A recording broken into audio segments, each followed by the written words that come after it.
మరి నా యొక్క మర్మ కర్మంబులు ప్రఖ్యాతిగా చేసెద పాపహరణ.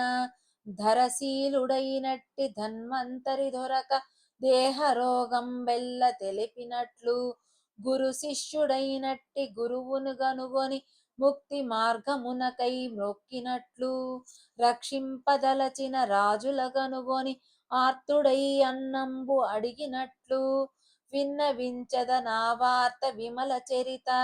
అగణితంబైన కలుషంబులనగజేసి నిర్మలాత్మునిగా జేయు నిగమ వేద్య. రామతారక దశరథ రాజతనయ. భావం: ఓ రామ, తెలిసి తెలియక రహస్యముగా చేసిన పనులను నేను నీకు తెలియజేయుదును.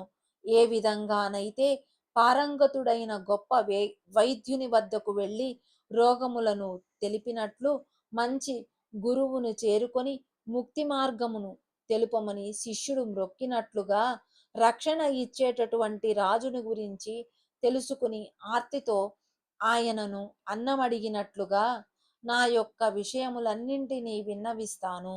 లెక్కలేనన్ని పాపాలను అణగద్రొక్కి నన్ను సంస్కరింపుము.